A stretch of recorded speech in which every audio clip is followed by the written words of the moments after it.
Hello,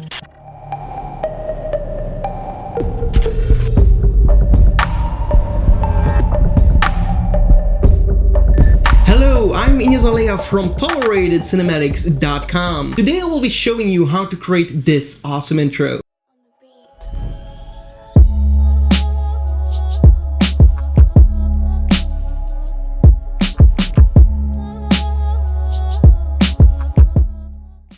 Alright, so that looks pretty cool. If you don't wish to follow this tutorial or you want to support our channel, you can always buy this project file with the link in the description. For those that do want to know how this is made, let's open up After Effects and get started. Alright, so here we are in Adobe After Effects, and if you want to follow this tutorial, you will need the plugin called Trapcode Mirror. This is for the background. If you do buy the project file, you don't need any plugins. It's made so that you can use it without any plugins, but let's get started for those that do have the plugin. So we'll go to Composition, New Composition, well actually right here, New Project. Composition, New Composition, I'll make this Full HD, so that's 1920 by 1080, 30 frames, 300 frames, which means 10 seconds long. I will rename this to Main Comp. And then I will just make a background color of black and click OK and OK. Right away, I will right click new and add a new solid layer, and I will call this mirror, and this is going to be our background. So I'm going to Effect Trapcode Mirror right here, and right away I see something like this. We'll go into the Geometry tab, and I will just enlarge this right here, so the size in X and the size in Y, like so. Then I will immediately go to the shader and change the density to flat. So now you won't see anything because there is no light applied to your scene, and you actually need a light to actually see your flatness right here. So we're going New Light, and we're going to make this a point light, make it, well, let's go for a white color, or you can go into the blue and just make it a touch blue like so, so it's not completely white, and make it around 60% in intensity and click OK. Let's see what that does to our scene. Okay, so we have something like this. This looks pretty cool. I will keep it as it is right now, so we'll see where we'll get at in the future. So we're going back to mirror, and let's see what we can change as well. So right here we see the vertices currently set at 50. Let's change 1 to 10 and 1 to 8. So we get something more like this, maybe even lower, 7 and 4. And now we get something like this. Alright, so this looks better. I'm going into my fractal here. And right here, I will go to the amplitude and increase that so my peaks are coming out a little bit better. In the shader tab, I want to change a few other things. Currently, we have like a lot of shininess, and I don't really want to have this specular right here. So it's actually not in the shader, it's in the material right here. And here we can pick a color. I will go into the color tab and pick a nice dark blue color somewhere around here and click OK. Then I will go into the specular, remove the specular a bit right here. Shininess, we can lower this down and we get something more like this. You can also play with light, position the light, click on the light and position it more to the left so we get it around here. And then we can hold Ctrl and press D on the keyboard to duplicate our light and maybe move one over here so we don't have any like dark spots. And then we can go into layers, light settings, just change the intensity to something like 30 so it's a little bit less intense right over here. We'll also go into my project manager and click over here and change this to 32 bits per channel. So we have a little bit more color to work with. Go back to the effects controls for the mirror and maybe make it just a touch darker in the material right around here. I like this one. I'll click OK. And now we'll select everything right here, go to layer, pre-compose and rename this to background mirror and click OK. If we go in our background mirror right here, let's see what we can do as well. At the fall off, I will change this to smooth and increase the radius. And then I will apply an effect called noise and grain and add some noise at the end of it and just hit 1%. So that's going to solve a little bit of the like color shifts that you're going to see in your background. If you add a little bit of noise, that's going to solve that problem. Go back to the main comp and duplicate your background mirror. I'm going to change my mode to additive. Well, actually, before I do that, click on the background and add find edges. Search for it in the effects and presets and then invert the mask right here. You will see some of these lines right here, and I know you can do lines in mirror, but I want imperfect lines on like so, and these are giving me better results in my opinion. So I'll change the blending mode to add. Now we're going to get these nice highlights on our on our background. So this is looking better.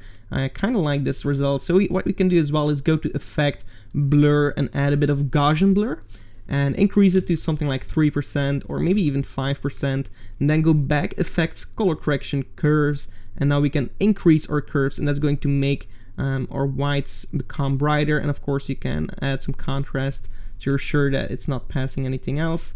But now we get something more like this, and actually I will return my blur to something like 3. But now you can see that we have something like this. Of course, if you're going to duplicate that, you're going to get better results at this. Okay, so this is looking pretty cool. If you want to do this in mirror, you can go back to the background mirror and duplicate this solid layer. And for those that don't know, if you go to the shader option right here, you can draw right here, currently set at fill, you can go wireframe, and then you're going to see a wireframe. Of course, you have to change your colors. You can add something like a generate fill. And then you can color these lines right here so you get something like this. And actually this is also covering something that some people were asking me for the other tutorial on how to create a low polygon background style. And this is how I add the lines. You can also go here in the wireframe and change this to points, and then you will have the points right here. Of course you have to increase the size, but you can, yeah, you get the idea right here. Okay, so I'm going to currently delete this solid layer. Also, something that I forgot to mention, if you click on mirror and you go back to the fractal, you can also increase the amplitude in X and Y, and this is also going to like make it a little bit more random, like more organic, I suppose. So we're going to get something like this, and this is looking a lot better. 400, 200, and 200 right here. Okay, there we go. And I'm going to hold Alt and click on the evolution and just enter something like time times 50. If we're going to preview this, we're going to get a nice animation in our background like so. And I think this is a little bit too much, so I'm going to set this back to 5. So we have a slow animation and set the complexity at 1. And that's also going to help with the animation to make it very smooth. Okay, so 5 is of course way too low, so I'm going to set this at 15, and let's see what this is going to give us. And of course you can set this at whatever you want. So I think that 15 actually looks good. You see the animation, it's kind of obvious, but it's still very subtle, so that's what I actually look after. Go back to your main comp and you can see your lines like so, looking pretty cool. Now we can continue with the rest of the tutorial. I'm going to import my logo. Right here I will click import and editable layer styles. I know that I import a composition. I'm just going to hold my one layer because that's actually my logo. I'm going to rename, well actually I don't need to rename this composition, it says logo, so that's okay. We'll go back to my main composition and just add my logo to my layer right here.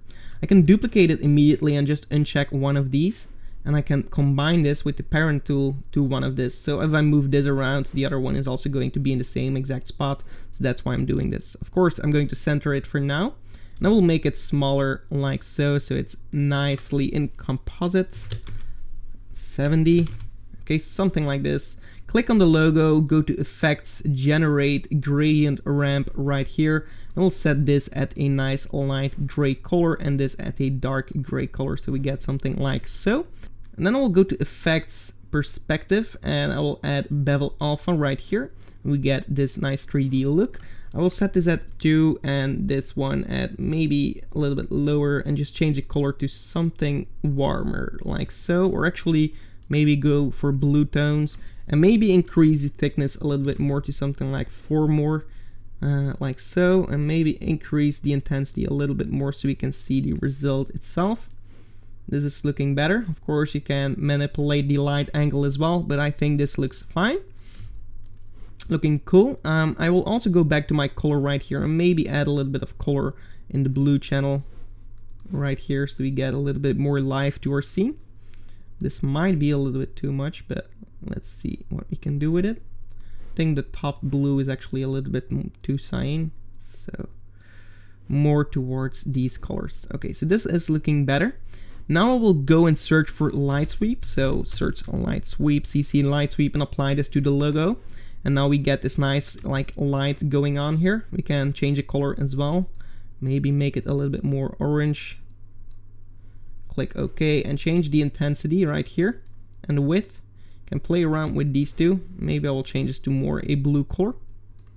Like so. And now we can actually animate this, and this is going to like be a bevel that's coming over our logo. So I will put this right here and click on the stopwatch for the center, and then like at 150 I will move this to the other side. So now it's actually animating. Actually at the beginning it can already be in frame a little bit, so it's going to animate itself over time like so. Of course you can go more into detail in your logo and really make it look metally. You can apply another light sweep, for example, and just use this one as a static color shift. So we can position one over here, rotate it like so, make it wide enough, and now it's going to look more like, yeah, kind of a metal look. Looking great. All right, so we have our logo here centered and animating with some kind of light sweep passing through. Once we have that, we can actually add our text. So go to the text tool and just enter your name. All right. And reposition this in the center and right here, and just make it in a position that actually looks nice in the comparison with your logo. Of course, it's going to look like it's not centered in the complete aspect, but that's something that we're going to change afterwards. Bind your text to the first logo right here. And now it's also going to follow the position of that logo. We can now go press T on the keyboard and set the opacity for the text to 0. Now we want to animate something like it's actually from zooming in, it's going to zoom out, and right here at 150 we want to move up this logo. Press P on the keyboard, click on the stopwatch, move like 20 frames, so hold shift and press the page down twice. That's going to jump 20 frames in your timeline right here. And now I will animate this upwards like so. And then I will also click on the stopwatch for the opacity for my text right here, and position the first keyframe at the same start of this keyframe, and then set it at 100.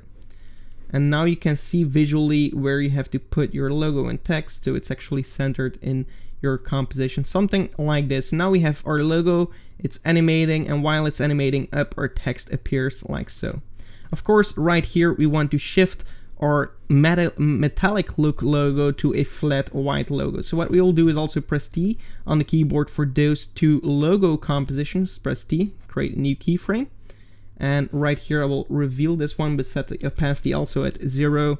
And then right here set the opacity for the metal logo to 0 and 100 for the white flat logo. So now it's making this transition to become a nice flat logo. Same goes for the background. We want to set it from 100 to 0. So I'm going to copy these keyframes as they do that and just paste them to my background layer like so. Create a new background solid and rename this background, and just make sure that this has the color that you want to add to it. So maybe a very dark blue gray color right here. I don't really prefer to use black, so I'll use this one. Put this below, and then if we animate it up, we're going to get our background and with a flat logo right here. So now we have something like this. Okay, so you can see that the animation is going pretty harsh. I will select all my layers, press U on the keyboard and press U again until you see all your keyframes right here. And what I will do is select all of these keyframes except for this one. So hold shift and click on it again to unselect it. And I will go right click, keyframe assistance, easy ease, and that's going to make them smoother animated. So click on the graph editor and make sure you have your edit speed graph. And right here, I will select this one here and just drag this in, and this one as well. And now it's going from slow to fast, slow again. So now it's going to give you a nice smooth animation right here. So you can see that it's looking better. Of course, you can select all your last keyframes right here and offset them if you want it to take longer.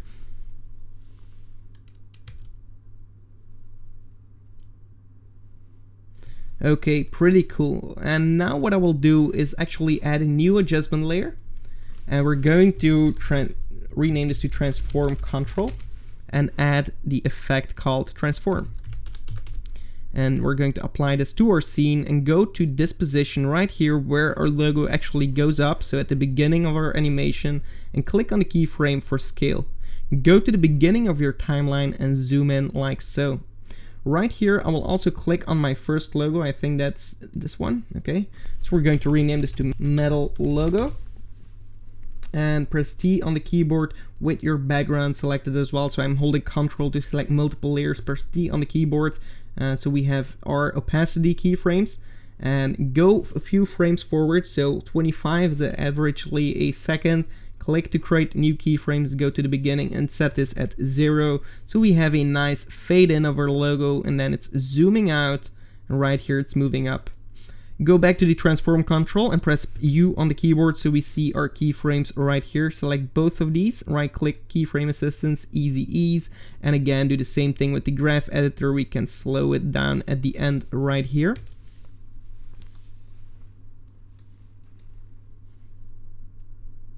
And I'm going to drag this one in so it's actually animating fast and slowing down along the way.